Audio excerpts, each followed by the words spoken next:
ABP news. Ladakh में article 371 लगाने की तैयारी, इससे क्या क्या बदल जाएगा? 5 अगस्त 2019 को मोदी सरकार ने जम्मू कश्मीर से धारा 370 को समाप्त कर दिया था। धारा 370 हटाने के बाद पहली बार कल प्रधानमंत्री मोदी कश्मीर के दौरे पर गए थे। इन्हीं दिनों लद्दाख में विरुद्ध प्रदर्शन भी हो रहे हैं। इसी बीच चर्चाएं यह भी चल रही है कि अब लद्दाख में धारा 370 लागू की जा सकती है। आर्टिकल 371 किसी भी राज्य को विशेष दर्जा देती है। अगर इसे लद्दाख में लागू कर दिया गया तो उसके बाद लद्दाख में बहुत बदलाव आ सकते हैं। आइए जानते हैं आर्टिकल 370 के लागू होने के बाद लद्दाख में क्या क्या बदलेगा। क्यों हो सकता है लागू आर्टिकल 371? लद्दाख में इन दिनों काफी प्रदर्शन हो रहे हैं।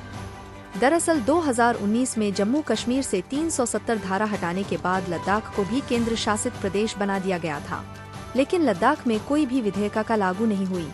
इसी को लेकर लद्दाख के लोगों की मांग है। इनमें 4 मांगे प्रमुख तौर पर है, जिसमें पूर्ण राज्य का दर्जा, आदिवासी दर्जा, स्थानीय लोगों के लिए नौकरी में आरक्षण, लेह और कारगिल में सांसद की सीटें। केंद्र सरकार इन मांगों को ध्यान में रखते हुए बाकी 11 राज्यों की तरह ही लद्दाख के लिए विशेष सुविधा देते हुए आर्टिकल 371 लागू कर सकती है। क्या हो सकते हैं बदलाव? अगर आर्टिकल 371 लद्दाख में लागू कर दिया जाता है तो उसके बाद लद्दाख में कई सारी चीजें बदल सकती हैं। आर्टिकल 371 किसी भी राज्य की खास जरूरत को पूर्ति करता है, वहां के स्थानीय हितों की रक्षा करता है। आर्टिकल 371 लागू होने के बाद लद्दाख में स्थानीय लोगों को नौकरी में 80% आरक्षण दिया जा सकता है। इस आर्टिकल के लागू होने के बाद वहां केंद्र सरकार का दखल कम हो सकता है।